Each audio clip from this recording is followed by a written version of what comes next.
ወደ ሩጫ ስገባ ገጠር ቤተክርስቲያን አገለግል ነበር ይልፈታ አምቦ አካባቢ ገጠር ቤተክርስቲያናትን አገለግላለሁ እንደዚሁ ያገለገልኩ ይያለውኝ አንድ ቀለታ ለቅዳሴ ጠርተውኝ መኪና እየጠበቅኩ ይያለው ረፈደ መኪና ጠፋና ቅዳሴ ታጎለ በዚህ ነገር በጣም ተጸጸትኩኝ በጣም አዘንኩኝ ያለቀስኩኝ መኪና በማጣቴ አይደለም እኔ ሰነፍ ስለሆንኩኝ ነው ስላሴ በሰጡኝ እግር ሮጬ ሄጄ 17 ኪሎ ሜትር ምን አላት ማገልገል ይችል ያልነበረም እንዴት ቅዳሴ ታጎለ ብዬ በጣም አዘንኩኝ በማግስቱ አንጻራዊ ሰላም ስለነበር አካባቢው ላይ ሄድ ላይት ነበርኝ ግንባር ላይ የሚደረግ 10 ሰዓት ተኩል ተነስቼ ሄድ ላይቴን አድርጌ የአገልግሎት ልብሴን በሻንጣ ይዤ ወገቤ ላይ ይዤ ቀድሜ መድረስ ጀመርኩኝ እዛ ማለት ነው ቤተክርስቲያን 17 ኪሎ ሜትር ሄጄ እንደዚሁ መልካ ስዕል አድርሼ ታምረ ማርያም እንደዚሁ አንብቤ ኪዳንም አድርሼ ቅዳሴም ቀድሼ መጓዝ ጀመርኩኝ በአንድ በኩል ስቴዲየሞችን የሚያናውጥ የደጋፊዎች እልልታ የላብ ጠብታ የሰከንዶች ፍልሚያ የወርቅ ሜዳሊያ ክብር ከፊታቸው አለ በሌላ በኩል ደግሞ ጸጥታ የሰፈነበት መንፈሳዊ ህይወት የነፍስ እረፍት ጸሎትና ሰዎችን ወደ ፈጣሪ የመምራት ታላቅ አደራን ተወጥተዋል አንድ ሰው አንድ አካል ናቸው ጥርካሬያቸው ግን ከዚህ ሁሉ ይሻገራል በነፍስ ስልጣኔ ደግሞ የብዙዎችን ህይወት የሚመራ መንፈሳዊ ኃይል ያላቸው አባት ናቸው እግረ ቀጭን ናቸው በምድራዊ ህይወታቸው ደግሞ ተስፋ የተጣለባቸው አትሌት ካህን ናቸው ቆብ ሲጭኑ ካባ ሲደርቡ አንቱ የሚባሉ የመሮጫ መምላይ ሲገኙ ደግሞ ሳተናው አትሌት ግፋ በርታ እየተባሉ የሚጠሩ ብርቱ አትሌት በሁለት ሰይፍ የተሳሉ ናቸው ቀሲስ ዮሴፍ ነጋሲ እሳቸው በሩጫው ዓለም ላይ ክስተት ሆነዋል አሁን ኢትዮጵያ አዲስ ሯጭ አግኝታለች ካህንም ጀግናም በሁለት ሰይፍ የተሳሉ በሁለት መልክ የረቀቁ አትሌት ተገኝተዋል ለኦሎምፒክ ለዓለም ሻምፒዮና ለወርቅ ድል የሚያበቁን አባ ብለን የምንጠራቸው ጀግናው አትሌት ይያል የምናወድሳቸውን አዲስ አትሌት አግኝተናል ዛሬ እሳቸውን እንተዋወቃለን በዓለም አቀፉ የስፖርት መድረክ ላይ በሁለት ሰይፍ ስለተሳሉ አትሌቶች እንነግራቸዋለን የጥምር ሙያ ባለቤቶቹን እንተዋወቃለን እናንተ አዲሱን ሯጭ አባን እንኳን ደህና መጣችሁ በረከቶት ይደርብን ማለት ትችላላችሁ የእሳቸውን ታሪክ ልትሰሙ ነውና ጆሮአችሁን ስጡን ካህኑ ሯጭ አግኝቻቸዋለሁ እዚህ ሐዋሳ ላይ ካህኑ ሯጭን አግኝቻቸዋለሁ እዚህ ቅዱስ ገብርኤል ተሳልሜ ቆይታ እናደርጋለን ተከታተሉ በስመ አብ ወወልድ ወመንፈስ ቅዱስ አሐዱ አምላክ አሜን እኛ አባት በሁለቱም ሰይፍ የተሳሉ አባት ናቸው ቀሲስ ናቸው ቀሲስ ዮሴፍ ነጋሳ ይባላሉ የቅስና ህይወታቸው የተጀመረው በዝቋላ ገዳም ውስጥ እንደሆነ ይነገራል ከርሳቸው ጋር በትምህርት ላይ የነበሩ አባቶች አሁን የምንኩስና ደረጃ ላይ ደርሰዋል ገጠር ቤተክርስቲያንን በማገልገልም ይታወቃሉ ደከመኝ ሰለቸኝ ሳይሉ በገጠር አብያተ ክርስቲያናት በክህነታቸው በማገልገል ይታወቃሉ እኚህ አባት በአንድ አጋጣሚ ወደ አትሌቲክስ ሙያ እንዲገቡ ሆኗል የአጋጣሚ ደግሞ መኪና ይጠፋል እርሳቸውን ወደ ገጠር ቤተክርስቲያን የሚያደርስ አንድ ነገር ልብ ማለት ጀመሩ ቅዳሴ መታጎል የለበትም ሲሉ ከራሳቸው ጋር ሙግት ገጠሙ በዚህ ጊዜ ምን ማድረግ አለብኝ ሲሉ አሰቡ በርግጥም ቅዳሴ መታጎል የለበትም ስለዚህ ለምን አሮጥም ሲሉ ራሳቸውን ጠይቁ እግዚአብሔር በሰጠኝ እግር ሮጬ ለምን እርሱን አላገለግልም አሉ የጠየቁትን ጥያቄ በራሳቸው መንገድ መልሰው ሩጫውን ተያያዙት 7 ኪሎ ሜትር እንደ ቀልድ ፈንጠር ብለው ሮጠው ለቅዳሴው ደረሱ የክህነት ልብሳቸውን ለብሰው ከቤተክርስቲያኑ ሲደርሱ ሰዓቱ ገና ነበረ ትንሽ አረፍ ብለው ገቡ ቀደሱ፣ ተባረኩ፣ ባረኩ።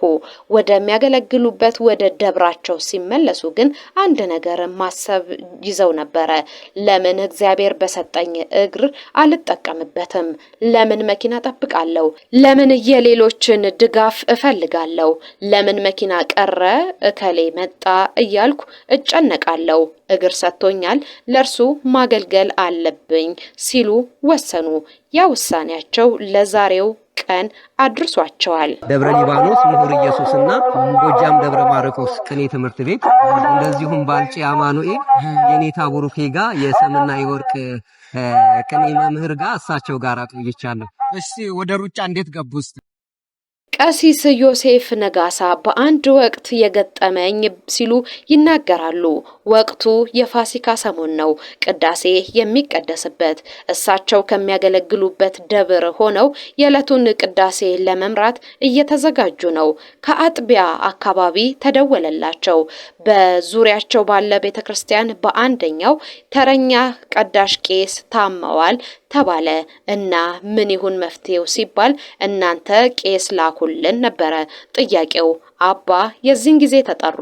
ቀሲስ ዮሴፍ ለምን እርሶ አይሄዱም ተባሉ። ምን ያህል ይርቃል ነበረ ጥያቄው። 36 ኪሎ ሜትር ብቻ ይርቃል ነው የአባቶች ምላሽ። 36 ኪሎ ሜትር ደግሞ አጭር አይደለም፣ ባንዴ የሚደረስ አይደለም። መኪና ያስፈልጋል። በቅሎ ፈረስ ቢገኝም ጥሩ ነው። ሌሎች ይህንን ተቃውመው ነው እኛ አንችልም፣ ሌላ ሰው ሞክሩ ያሉት። የቤተ ክርስቲያኗ አስተዳዳሪ አንድ ዘዴ ዘየዱ። ሁሌም ሲጠየቁ በእሽታ ምላሽ የሚሰጡትን ቀሲስ ዮሴፍን ጠየቋቸው። እርሶ ለምን አይሄዱም ሲሉ አማከሯቸው። ምን ተዳዬ የእግዚአብሔርን ቤት ለማገልገል በሩጫ እገሰግሳለሁ ሲሉ የተስፋ ቃል ሰጧቸው። ቃላቸውን ጠብቀው ወደ ተጠሩበት ቤተክርስቲያን ገሰገሱ። 36 ኪሎ ሜትርን በሩጫ አቆራረጡ። በተጠበቀው ሰዓት ደረሱ። ስርዓተ ቤተክርስቲያንን መርተው ባርከውና ተባርከው ተመለሱ። ይህ የሚሆነው በአንድ ቀን ውስጥ ነው። ደርሶ መልስ አንድ ዙር 36 ኪሎ ሜትር ሄደው በየዙሪያ ያሉትን አጥቢያዎችንም ተሳልመው 100 ኪሎ ሜትርን በአንድ ቀን ሮጠው ወደ አጥቢያ ቤተክርስቲያናቸው ተመለሱ። እሳቸው በዚህ ጊዜ ሯጭ እንደሚሆኑ አልተገነዘቡም ነበረ። ብዙዎች ግን የእሳቸውን መክሊት ተገንዝበው አባ ለምን ሩጫን አይሞክሩም ሲሉ ጠቆም አደረጓቸው። ለሩጫ ጊዜ በመመደብ ብቻ አይደለም፣ በጊዜ ውስጥ ጊዜ አለ ይላሉ አባቶቻችን። ስለዚህ በጊዜ ውስጥ ያለውን ጊዜ መጠቀም ነው። ቀሲስ ዮሴፍ የሩጫ ህይወትን እንዲህ ያሉ ነው የጀመሩት። እሳቸው በእንደዚህ መልኩ የጀመሩትን የሩጫ ህይወት መንፈስ ቅዱስም በራእይ ታይቶኝ ሯጭ እንደመሆን ነግሮኛል ሲሉ ይናገራሉ። የእሳቸው ብርታት በልጆቻቸው በባለቤታቸው ላይም የተጋባ ይመስላል። ባለቤታቸው 4 ልጆችን ከወለዱ በኋላ ሩጫ ጀምረዋል። የማናጀርነት ስልጠናም ወስደዋል። ትንንሽ ልጆቻቸውም ቢሆን አሁን በርትተዋል። ካህን ለምን ይሮጣል ብለው የሚተቹ ብዙዎች ናቸው። ቤተክርስቲያን ከሚዘጋ ቅዳሴ ከሚታጎል እኔ ሮጫለሁ። አሁን ለዓለማዊ ህይወት የምሮጥበት ህልም ብቻ አይደለም ያለኝ፣ ዓለማዊውን ህይወት ከመንፈሳዊ ህይወት ጋር አንድ ላይ አቀናጅቼ ለድል የመሮጥ ህልሙ አለኝ ሲሉ ይናገራሉ። ይሄንን ቃላቸውን በተግባር ተርጉመውታል። በ42ኛው የሻምበል አበበ ቢቂላ የማራቶን ውድድር ላይ ለመሳተፍ ሐዋሳ ደርሰው ነበረ። አንድም አሰልጣኝ ሳይኖራቸው አንድም አይዞኝ ባይ ሳይመደብላቸው እሳቸው በግላቸው ሮጠው በአሰልጣኝ ክትትል ስር የነበሩትን ሁሉ ማሸነፍ ችለዋል። አሁን አንድ ነገር ማሳካት እፈልጋለሁ ይላሉ። ጥሩ መኪና ብቻ መንዳት አይደለም የኔ ፍላጎት፣ ሰው በላቡ ፍሬ መኖር እንደሚችል ማሳየት እፈልጋለሁ። ቤተሰቦቼ ታዋቂ የሩጫ ዓለም ሰዎች እንዲሆኑ ማየት እፈልጋለሁ። ልክ እንደነ አበበ ቢቂላ፣ ልክ እንደነ ማሞ ወልዴ የኔ ስም ተጠርቶ ብቻ እንዲቀር አልፈልግም። እንደነ ዲባ አበባ ቤተሰብ እንደነ በቀለ ቤተሰቤ እንዲጠራ ፈልጋለሁ። በሩጫው ዓለም ላይ ታዋቂ ብቻ ሳይሆን አዋቂዎች የበዙበት ቤተሰብን መመስረት ምኞቴ ነው። 4 ልጆቼ ብቃት አላቸው። ባለቤቴ ስልጠና እየወሰደች ነው። ይሄንን ቤተሰብ ለመመስረት እኔ ትክክለኛው ሰው እሆናለሁ ብዬ አስባለሁ። ግን እግዚአብሔር ይርዳኝ ሲሉ ይማጸናሉ። መልካም ምኞታችሁን ተመኙላቸው። ካህኑ ሯጭ፣ ሳተናው ሯጭ ይባላሉ። ከእኩዮቻቸው ጋር በክህነት ቆብ ጭነው ሲቀድሱ ድምጻቸው ያማረ አንደበታቸው የጣፈጠ ነው። በሩጫው የሩጫ መስክ ላይ ሲገኙ ቁምጣ ሲታጠቁ አስፈሪ ነብር ይመስላሉ።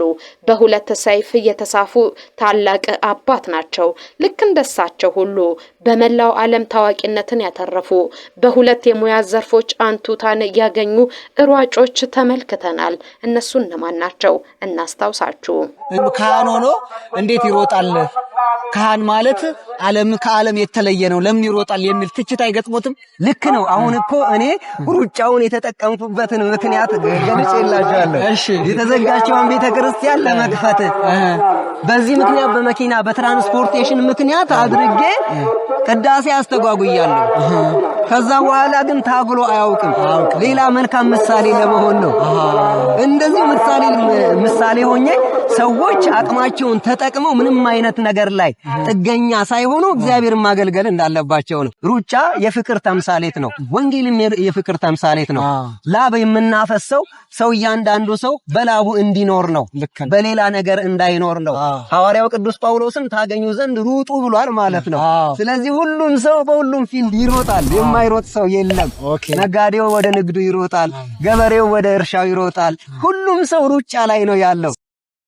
የኛው ሀገር ልጅ ሻምበል አበበ ቢቂላ በማራቶን በባዶ እግሩ ድል ከማድረጉ በፊት እሱ የክቡር ዘበኛ አባል ነበረ፣ ወታደር ነበረ። በባዶ እግሩ ሮጦ ከማሸነፉ በፊት ተኩሶ የሚመታ አልሞ የማይስት ሳተና ወታደር ነበረ። ሻምበል ማሞ ወልዴን እናንሳ።